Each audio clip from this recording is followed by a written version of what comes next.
کہ ہم لوگ دعاؤں سے بہت زیادہ غافل ہیں۔ اللہ تعالیٰ نے قرآن مجید میں دعا کے بارے میں فرمایا ادعوا ربکم تضرعا وخفیا، اپنے رب کو پکارو عاجزی کے ساتھ اور چپکے سے۔ جیسے اللہ نے نماز کا حکم دیا، اللہ نے زکوٰۃ کا حکم دیا، بالکل اسی طرح سے اللہ نے مانگنے کا حکم بھی دیا ہے کہ ہم کس سے مانگیں؟ اللہ سے۔ اللہ سے مانگے اور مانگیں، یعنی اللہ کے علاوہ کسی اور سے نہیں مانگے، اور اللہ سے بھی باقاعدہ مانگیں، مانگنے کا عمل جاری رکھیں۔ آج جہاں باقی عبادتوں میں سستی ہو رہی ہے، دعاؤں میں بھی لوگ پیچھے چلے جا رہے ہیں، مانگتے ہی نہیں ہیں، اور مانگتے ہیں تو پتہ نہیں کس اسٹائل سے مانگتے ہیں، توجہ نہیں ہوتی۔ اجتماعی دعاؤں پر زیادہ زور ہے، انفرادی پر زور نہیں۔ کہیں مجمع دعا مانگ رہا ہوتا تو ہاتھ اٹھا کے آمین آمین شروع کر دیں گے، بس ٹھیک ہے، وہ بھی جائز ہے، لیکن دعا میں جو اصل ہے وہ انفرادی ہے۔ دیکھیں، جب آپ کسی سے اپنی حاجت پوری کرنے کے لیے کچھ مانگنے کے لیے جاتے ہیں تو اکثر آپ کی کوشش ہوتی ہے کہ اس سے اکیلے میں ملوں۔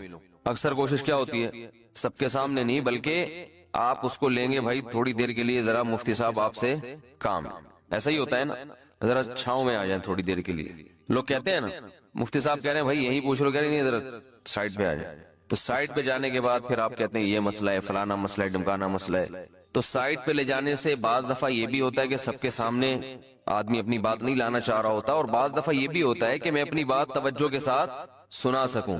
تو دعا میں انسان، اللہ تو سب کی بات سنتا ہے، مجمع میں بھی اور تنہائی میں بھی، لیکن آپ دعا مانگنے میں جو آپ کی طبیعت لگے گی، توجہ سے مانگو گے، وہ تنہائی میں زیادہ شوق سے، زیادہ رغبت سے مانگ سکتے ہو۔ اجتماع میں ایسی رغبت اور ایسی شوق سے انسان دعا نہیں مانگ سکتا۔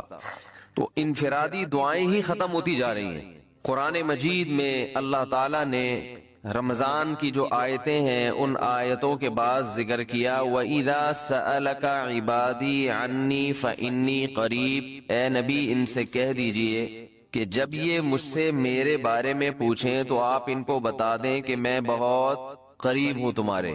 اجیب دعوت الداعی اذا دعان، جب کوئی پکارنے والا، دعا مانگنے والا مجھ سے دعا مانگے گا تو میں اس کی پکار کا جواب بولے بھائی پکار کا جواب دوں گا۔ پکار کا جواب دینے کا مطلب کیا ہوتا ہے؟ قبول کروں گا اس کی دعا۔ جواب کا یہ مطلب نہیں کہ اچھا میں نے سن لیا ہے، چلو ایک جواب تو یہ بھی ہوتا ہے نا، اچھا آپ چپ ہو جا، ہم کسی کو پکار رہے ہیں، اگلا کہتا ہے اچھا بھائی ٹھیک ہے پتہ چل گیا، اب چپ کر کے بیٹھ جاؤ آرام سے۔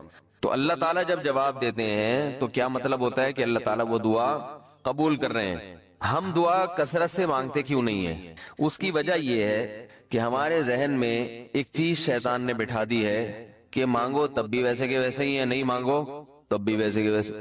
وہ فلاں آدمی تو نہیں مانگتا، وہ تو پھر بھی اس کی تنخواہ اچھی مل رہی ہے، اور میں تو کئی سالوں سے دعائیں مانگ رہا ہوں، اے اللہ میری تنخواہ ڈبل نہیں کر سکتا تو کم از کم 50% ہی بڑھا دے، تو میں تو وہیں کا وہیں ہوں، میری تنخواہ میں تو کوئی اضافہ ہو نہیں رہا۔ تو ہم تو دیکھتے ہیں کہ ادھر دعا مانگو کچھ بھی نہیں ہو، سوائے ثواب کے کچھ بھی نہیں ملتا۔ یہ وہ چیز ہے جو انسان کو دعاؤں سے روکتی ہے۔ صحیح بات۔ حالانکہ ہم پیغمبروں کی زندگی دیکھتے ہیں تو بات بات پر دعائیں مانگتے تھے، بہت کثرت سے، بہت زیادہ۔ نوح علیہ السلام، اچھا اللہ نے ان کی دعاؤں کو قرآن میں ذکر بھی کیا ہے۔ مناجات مقبولہ ایک دعاؤں کی کتاب ہے۔ حضرت مولانا اشرف علی تھانوی رحمہ اللہ تعالی نے قرآن اور حدیث کی دعاؤں کو ایک چھوٹی سی کتاب میں جمع کر کے ایک ہفتے پہ ڈیوائیڈ کر دیا ہے اس کو، کہ آپ روزانہ ان میں سے ایک حصہ پڑھیں گے تو پورا ہفتے میں وہ تقریباً تمام دعائیں کور ہو جائیں گی جو قرآن و سنت میں بیان کی گئی ہیں۔ وہ کتاب ضرور خریدیں، رکھیں اپنے پاس، مناجات مقبولہ کے نام سے۔ تو ہم دعا کیوں نہیں مانگتے؟ مسئلہ ہمارے ساتھ یہ ہے کہ ہم کہتے ہیں کہ جو مانگتا ہے وہ بھی وہینچ کا وہینچ، اور جو نہیں مانگتا ہے وہ بھی کوئی سرخاب کے پر تو لگ نہیں جاتے کوئی مانگ رہا ہو تو۔ یہ وہ مسئلہ ہے جس کی وجہ سے لوگ دعائیں مانگنے میں بخل سے کام لیتے ہیں، جبکہ پیغمبر کثرت سے دعائیں مانگا کرتے تھے، بہت زیادہ۔ جو پچھلی آسمانی کتابیں ہیں ان میں لکھا ہوا ہے کہ یعقوب علیہ السلام اتنی کثرت سے دعائیں مانگا کرتے تھے کہ سجدے میں جا کے کہ ان کے یہ جو گھٹنے ہیں اور سر میں سخت نشان بن چکے تھے، وہ جگہ زمین پہ لگ لگ کے سخت ہو جاتی ہے نا، تو اتنی کثرت سے دعائیں، اتنی کثرت سے دعائیں۔ ہم نے جن بزرگوں کے ساتھ ٹوٹا پھوٹا وقت گزارا ان کو دیکھا کہ وہ دعا بہت لمبی لمبی دعائیں مانگا کرتے تھے، بہت لمبی۔ ہمارے شیخ کے سامنے جب کوئی آیا کرتا تھا دعا کے لیے کہتا تو ہاتھ اٹھائے بغیر ویسے ہی اس کو ایک دعا کا جملہ کہہ دیا کرتے تھے۔ تو کسی نے کہا کہ آپ ہاتھ اٹھا کے اس کے لیے دعا کیوں نہیں مانگتے؟ تو فرماتے تھے کہ جب میں ایک دفعہ ہاتھ اٹھا لیتا ہوں تو پھر اتنی آرام سے نیچے گراتا نہیں، کیونکہ پھر اللہ کے دربار میں اب ہاتھ اٹھا لیے تو پھر تو ایسا ان کا دل لگتا تھا، مانگتے چلے جاتے تھے، مانگتے چلے جاتے تھے۔ تو بات یہ ہے کہ جب یہ یقین پیدا ہو جائے کہ جس خالق نے ہمیں پیدا کیا ہے اور جس نے ہمیں مانگنے کا حکم دیا ہے، اس کے سامنے جب ہاتھ اٹھا کے گڑ گڑائیں گے تو وہ تھوڑا نہیں دے، وہ دعا لازمی قبول کرے گا، اور وہ لازمی ہماری مانگی ہوئی چیزیں ہمیں عطا کرے گا۔ یہ جذبہ اور یہ نیت جب انسان میں پیدا ہو جائے تو پھر اس کا دعاؤں میں دل لگتا ہے۔ کیسے نہیں لگے گا؟ آپ سوچیں کہ آپ کو کوئی بتا دے کہ یہ جو سیٹھ صاحب ہیں بہت بڑے، آپ جا کے ان سے مانگو، یہ ٹائم نکال کے بیٹھے ہوئے ہیں، جتنا مانگو گے، جو مانگو گے یہ دیں گے، تو اب آپ بتاؤ، آپ یہ کہو گے کہ میرے پاس مانگنے کا ٹائم نہیں ہے؟ ایسے موقع پہ آپ یہ کہو گے؟ آپ جائیں گے اور بسم اللہ کر کے شروع ہو جائیں گے۔ آپ بولیں گے سر یہ مجھے 10 فائلیں چاہیے بحریہ ٹاؤن کی۔ آپ سوچو گے 10 نہیں ملی تو 9 تو مل جائیں گے۔ سر مجھے یہ بھی چاہیے، مجھے یہ بھی چاہیے، مجھے یہ بھی چاہیے، اور آپ کو یقین ہو کہ یہ دے رہے ہے، تو آپ کبھی بھی کنجوسی سے کام نہیں لو۔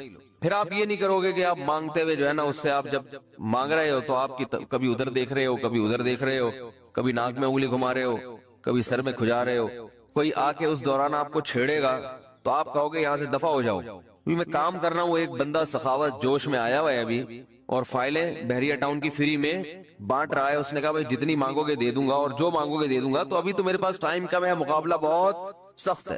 اور پھر اس میں آپ کو الفاظ بھی خود بخود آ جائیں گے، کس طرح سے سمجھانا ہے، مختلف طریقوں سے آپ بات کو گھماؤ گے۔ سر پلیز آپ بات کو سمجھا کریں، میں آپ کے پاس آیا ہوں، آپ کو پتا ہے میں ادھر بھی جا سکتا تھا، وہ وسیم کباڑیا کا بزنس بھی آج کل بہت چل رہا ہے، میرے پرانے اچھے تعلقات ہیں، لیکن مجھے پتا تھا کہ آپ تو آپ ہیں، آپ جیسا سیٹ تو کوئی ہے ہی نہیں، اور ہر مشکل میں آپ نے میری مدد کی ہے۔ جو الفاظ بھی اس کی سخاوت کو ابھارنے والے ہوں گے وہ تمام آپ اس موقع پر اس کے اوپر انڈیل دو گے، پورا دیگچا بھر کے اس کے اوپر ڈال دو گے آپ۔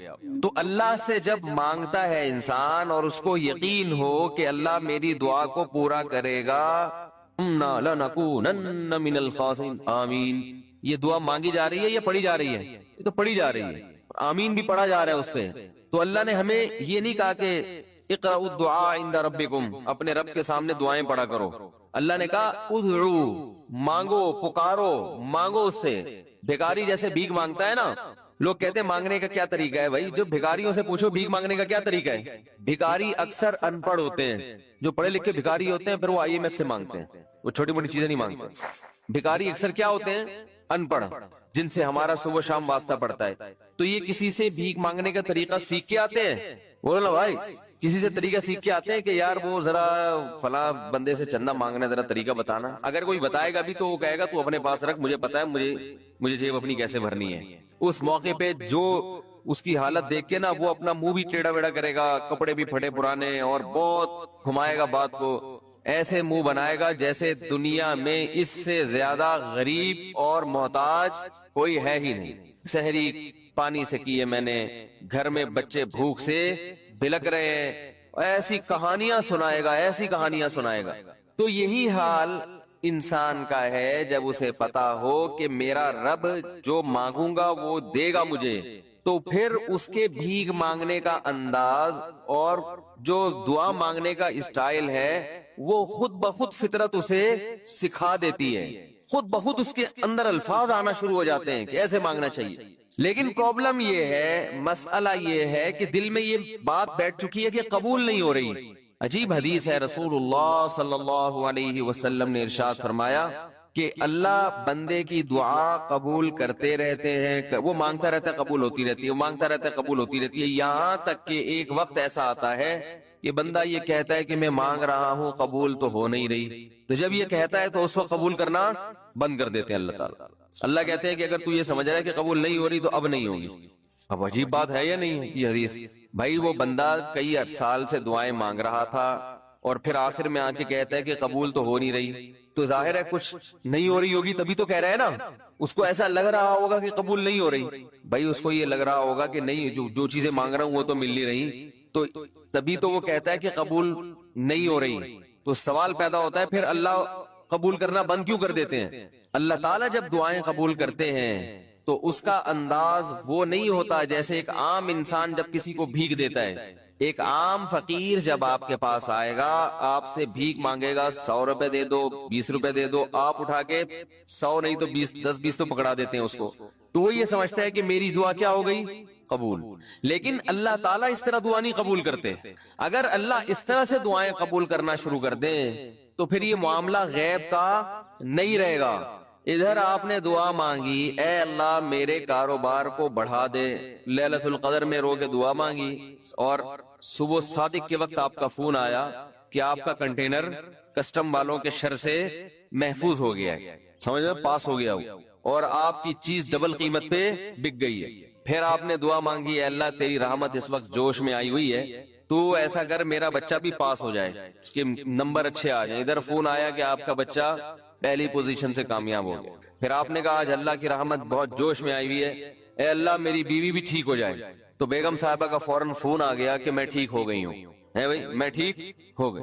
اے اللہ ساس صاحبہ بہت دنوں سے آگے بیٹھی ہوئی ہیں، جانے کا نام نہیں لے رہی، فون آ گیا کہ میں چلی گئی ہوں. اس طرح سے اگر دعائیں قبول ہونا شروع ہو جائیں تو میرے بھائی پھر یہ سارے کافر، یہ سارے لبرل لوگ جو اللہ کو مانتے ہی نہیں ہیں، یہ دنیا کا ہر کام چھوڑ کے مصلی بچھا لیں گے اور دعاؤں کو فوکس کرنا شروع کر دیں گے.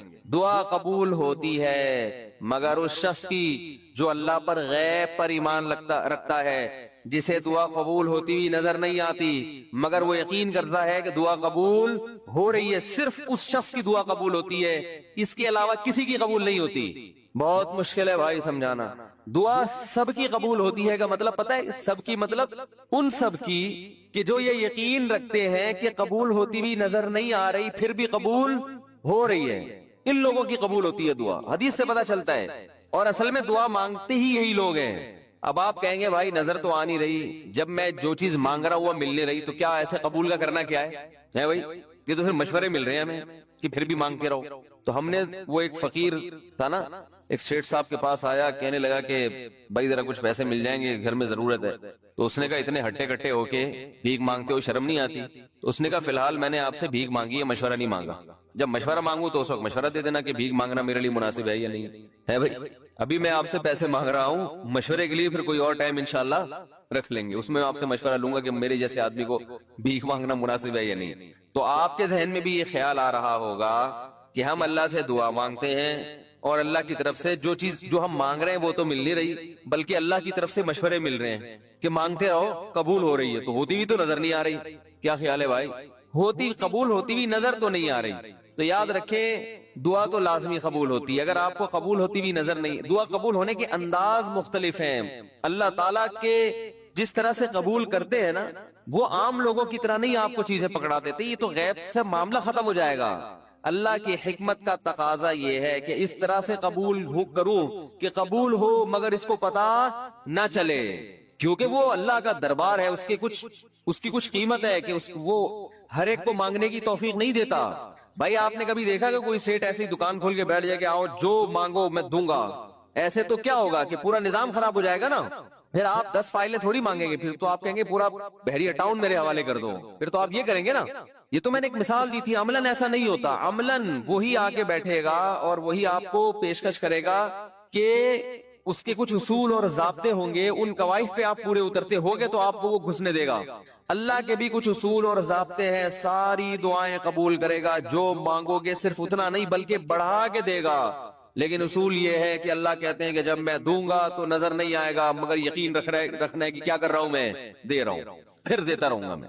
پھر بات وہیں آگے کھڑی ہو جاتی ہے کہ ایسے دینے کا کیا فائدہ کہ ہماری سمجھ میں نہیں آ رہا کہ پتہ نہیں کیسے دے رہا ہے اللہ تعالیٰ. تو یاد رکھیں اللہ تعالیٰ کے دینے کا انداز تھوڑا مختلف ہے. وہ کیا ہے؟ بعض مرتبہ جو چیز مانگ رہے ہوتے ہیں اللہ وہی چیز آپ کو دے دیتا ہے. اور ایسا بھی ہوتا ہے, ہمیشہ ایسا تو نہیں ہوا ہوگا کہ جو چیز مانگی اور نہیں ملی ہو. کئی بار ایسا ہوا ہے کہ جو مانگا وہ اللہ نے دے دی, فوراً مسئلہ حل ہو گیا. بعض دفعہ بلکہ اس سے بھی پہلے کا اسٹیپ, بسا اوقات تو آپ دعا مانگی نہیں رہے ہوتے, آپ اس کو دعا سمجھ رہے ہوتے ہو, لہذا اس میں وہ جان ہوتی نہیں ہے, تو قبولیت کا پھر سوال ہی پیدا نہیں ہوتا. آپ دعا پڑھ رہے ہوتے ہو, مانگ رہے نہیں ہوتے. تو اللہ نے تو دعائیں قبول کرنے کا کہا ہے, دعائیں پڑھنے پر کہا ہو, وعدہ کیا ہو, ایسا ہمارے علم میں کوئی حدیث نہیں ہے. دیکھیں یونس علیہ السلام جب مچھلی کے پیٹ میں تھے تو یونس علیہ السلام کو اپنی خطا کا احساس ہوا کہ میں اللہ کی پرمیشن کے بغیر, اللہ تعالیٰ نے جو لوگ دین اور مذہب پہ نہیں چلتے ان کی ایک بری خصلت کا ذکر کیا ہے کہ یہ لوگ جلد باز ہوتے ہیں. اذا مسہ الشر جزوعا, جب انہیں کوئی غم پہنچتا ہے تو بے صبرے ہو جاتے ہیں, مایوسی میں جانے لگتے ہیں.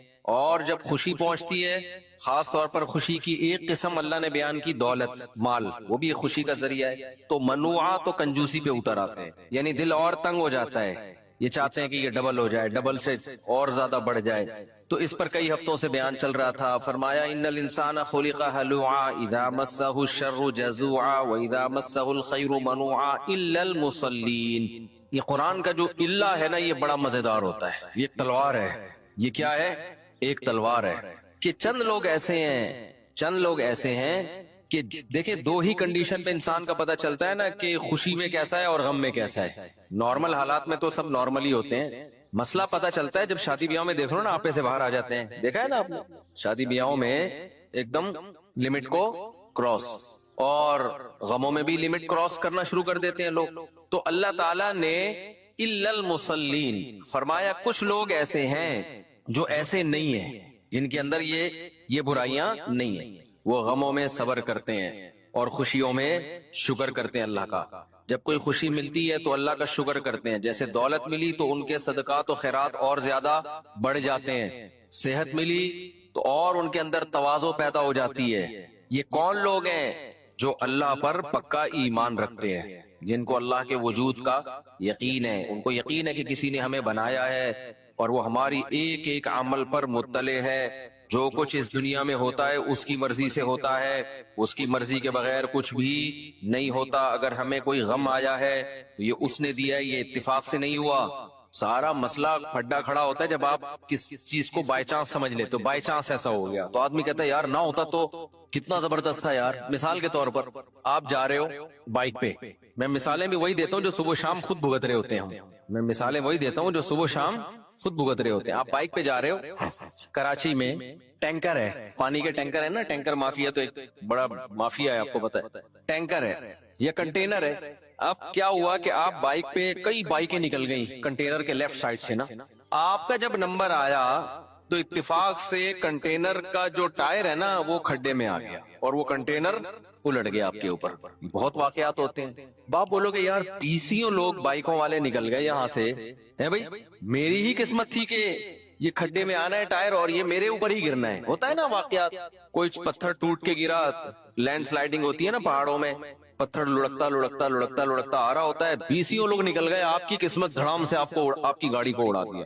تو ایسے میں انسان کا ذہن یہ کہتا ہے یار یہ تھوڑا سا 1 سیکنڈ آگے پیچھے ہو جاتا تو میں بچ جاتا. یہ چیز انسان کو ٹینشن میں ڈالتی ہے, کاش یہ نہ ہوتا, کاش یہ نہ ہوتا, کاش یہ نہ ہوتا. نبی نے کیا فرمایا, یہ جو کاش کا لفظ ہے, لو کا لفظ ہے, اگر مگر کا لفظ ہے, یہ شیطان کا کلمہ ہے. ایسے موقع پہ کافر کہے گا یوں ہوتا تو یوں نہ ہوتا. مسلمان کہتا ہے یہ ہونا تھا, یہ خود سے نہیں ہوا, یہ کس نے کیا ہے؟ اللہ نے کیا. رفعت الاقلام وجفت الصحف, نبی نے فرمایا اللہ نے تقدیر جس قلم سے لکھی ہے لکھ دیا نا اللہ نے, یہ ہوگا, اتنی بائکیں گزر جائیں گی, یہ والی بائک جب آئے گی تو اسی وقت ٹائر کھڈے میں آئے گا. حالانکہ اس سے بڑے بڑے کھڈوں میں پہلے آ چکا ہے مگر کنٹینر گرا نہیں, صرف لوز ہوا تھا اس وقت. شروع میں نا وہ کنٹینر لوز ہو رہا ہوتا ہے, مختلف کھڈوں میں آ کے گرانا اس کے اوپر ہے. اللہ بچائے یار ہمیں مصیبتوں سے.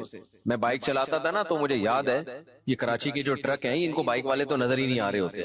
تو کنٹینر کا ٹرک بیٹھا ہوا تھا, ٹرک والا بیٹھا ہوا تھا اوپر, بہت اوپر, جیسے عرش معلیٰ پہ بیٹھا ہوا ہے وہ. میری چھوٹی سی بائک تھی, اب میں جب سائڈ سے نکالنے لگا تو وہ اس نے ٹرن مار دیا.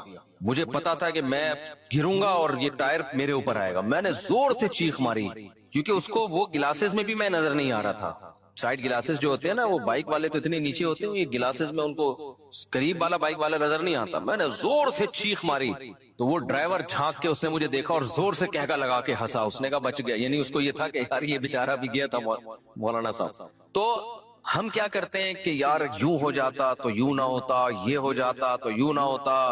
نبی نے فرما دیا رفعت الاقلام. مسلمان کیا سوچتا ہے؟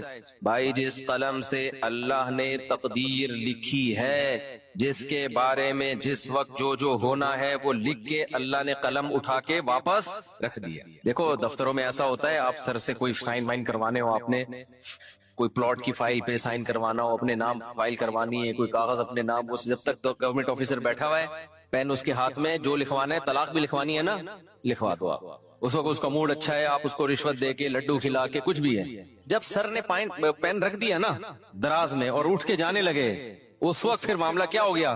کھٹائی میں. اب پتہ نہیں کل آئے گئے سر، آئیں گے کل آفس بند نہ ہو جائے، ہڑتال نہ ہو جائے، موڈ سر کا اچھا ہو یا نہ ہو. تو اس سے پہلے جب تک کاتب کے ہاتھ میں قلم ہوتا ہے بہت کچھ چینج کروایا جا سکتا ہے. اسٹیمپ پیپر پہ آپ کوئی تحریر لکھوا رہے ہو تو وہ کہتا ہے بھائی دیکھو فائنل ہے یا نہیں ہے، فائنل ہونے کے بعد اس میں تبدیلی نہیں ہوگی. تو نبی صلی اللہ علیہ وسلم نے بھی ہمیں یوں ہی سمجھایا ہے، فرمایا کہ اللہ تعالیٰ نے قلم سے لکھوایا. ہمیں نہ سمجھانے کے لیے مختلف طریقے استعمال کیے گئے ہیں تاکہ ہمیں یہ سمجھ میں آ جائے کہ جو ہوگا نا قیامت تک وہ پہلے سے لکھ دیا گیا ہے، اس میں ذرہ برابر بھی اب تبدیلی ممکن نہیں ہے. اس لیے اس میں اگر مگر کرنا، یوں کر لیتا، یوں ہو جاتا، یوں کر لیتا. اب یہ گیا بھائی، اب یہ پاگل پنے والی باتیں ہیں، سب کچھ ہو چکا ہے. تو یہ سمجھانے کے لیے ہمارے نبی نے فرمایا ہمیں کہ سب سے پہلی جو چیز اللہ نے پیدا کی وہ کیا؟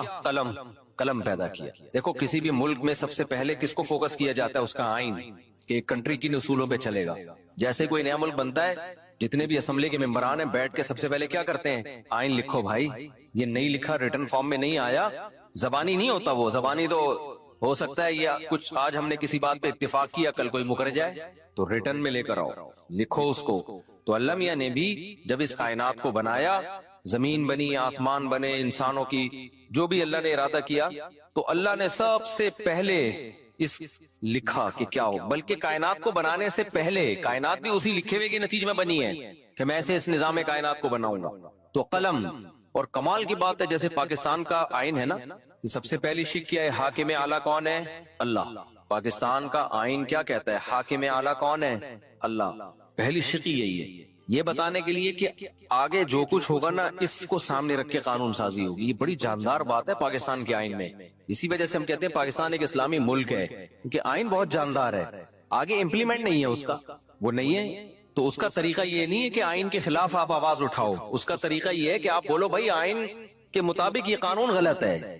دیکھیں یہ جو دنیا کی ترقی ہے، اسلام اس سے منع نہیں کرتا، بلکہ آپ یہاں سب پڑھے لکھے لوگ ہیں، آپ نے ہسٹری پڑھی ہوگی. جب اسلام دنیا میں آیا تو اس کے بعد ہی انسانیت نے ترقی شروع کی ہے، روحانی ترقی بھی اور مادی ترقی بھی. میں نے ایک یونیورسٹی میں لیکچر دیا تھا، گورے کی کتاب کا حوالہ تھا، اس میں انگریزوں کا حوالہ، یہاں کے سائنٹسٹ اور جو تاریخ دان ہیں انہوں نے یہ اعتراف کیا ہے کہ اگر مسلمان سائنٹسٹ نہ ہوتے، اسلام دنیا میں نہ آتا، تو آج سائنس جس انتہا پہ پہنچی ہوئی ہے، کم سے یہاں تک پہنچنے کے لیے کم سے کم ہمیں 500 سال مزید چاہیے ہوتے.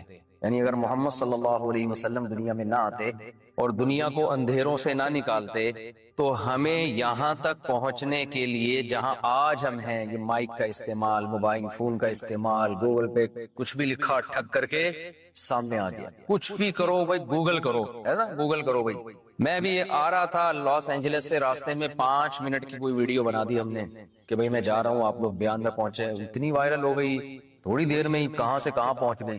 تو ماہرین یہ کہتے ہیں، جنہوں نے تجزیہ کیا ہے، جن کی ریسرچ ہے، کہ اگر محمد صلی اللہ علیہ وسلم دنیا میں نہ آتے تو یہ سب کچھ 500 سال کے بعد شاید ہو جاتا. پھر بھی یقین نہیں ہے، اگر ہوتا بھی تو کم از کم آج نہ ہوتا. کب ہوتا؟ 500 سال کے بعد جا کے ہوتا. ہم ابھی گھوڑے اور گدھوں پہ ہی گھوم رہے ہوتے. میں جو یہاں بیان کرنے آتا تو میں ابھی اونٹ پہ بیٹھ کے کراچی سے نکلا ہوتا، اور ہو سکتا ہے ابھی ہم نے شاید کوئٹہ بھی کراس نہ کیا ہوتا، ابھی چل ہی رہے ہوتے ہیں. اور ابن بطوطہ کی طرح پیدل نکلتے، اونٹوں پہ سوار ہوتے.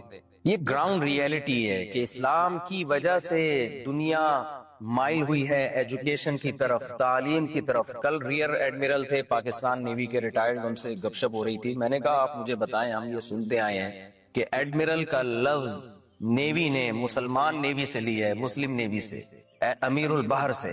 تو انہوں نے کئی ساری ٹرمز کے بارے میں بتایا کہ بہت ساری ٹرمز ایسی ہیں فوج میں جو مسلمانوں سے لی گئی ہیں اور انگلش میں اس کو کنورٹ کیا گیا ہے. ہمارے ہاں بہت سے لوگ جو ایجوکیٹڈ لوگ ہیں، پڑھے لکھے لوگ ہیں، آپ جیسے ماشاءاللہ، وہ یہ سمجھتے ہیں کہ اسلام پسماندگی کا درس دیتا ہے، ہمیں پیچھے کو لے کے جا رہا ہے. لوگ کہتے ہیں مولانا لوگ ہمیں پیچھے دھکیل رہے ہیں، دنیا